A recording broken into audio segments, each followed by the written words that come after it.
eye tracking is one of those hidden things which people don't really talk about a lot, but we find it is crucial for understanding the difficulties some children have with reading.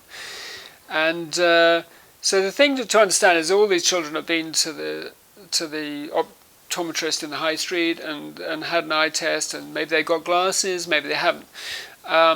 But still, you see them skipping a lot of words. They can sometimes read a single word, but not a line of words. You sometimes see them skipping whole lines as they're trying to read. Putting a finger under the word really helps them. Big text is a lot easier than small text. So any of those symptoms, particularly that small text thing, that's the ultimate functional test for us. If the small text is a lot harder than big text, then clearly there is something visual going on. And the root of this is not in how each eye is how the eyes are working together, because we're bifocal. When you're looking at something, the two eyes focus in on the same point.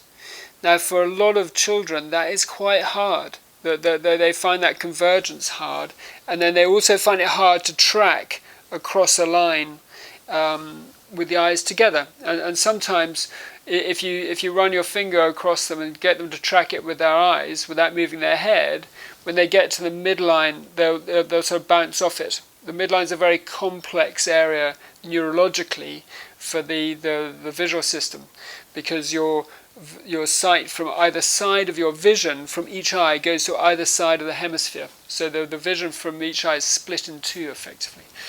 And so there is a complex sort of stitching together goes on in the middle, which is funny because that's the place that we're looking most of the time.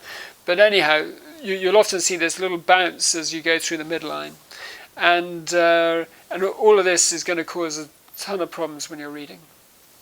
So the solution we have found is very simple.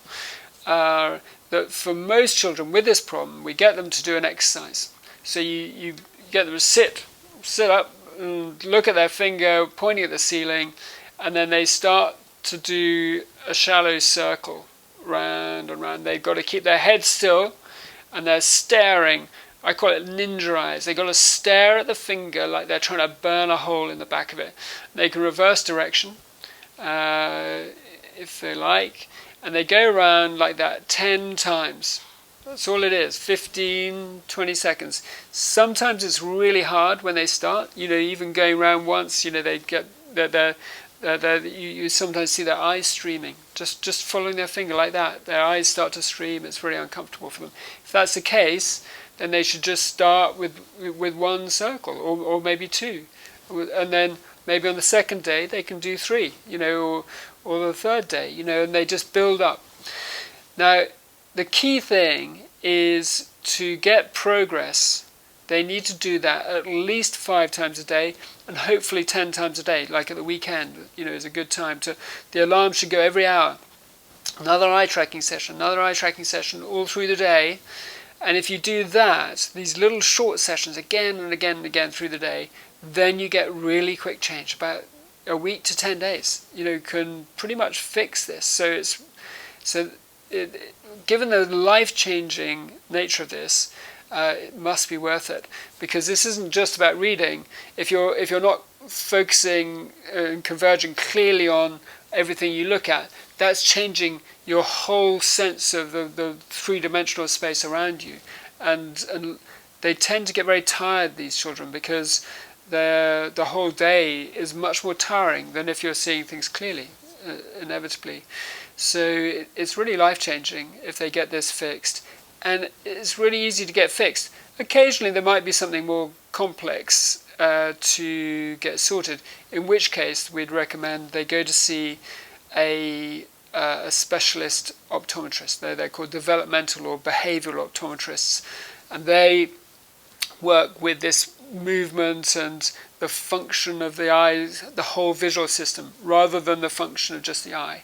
So they're highly trained, and they can deal with more complex situations.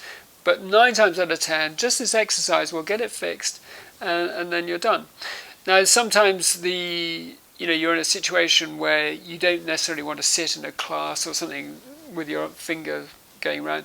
So we also suggest that as a secondary exercise, it's good to pick 2 points in the room and then keep your head still and just flick between them, and just focus in, get the eyes working together, and just do that for 10-20 seconds. So that works as well, but it's not as strong as doing the finger tracking.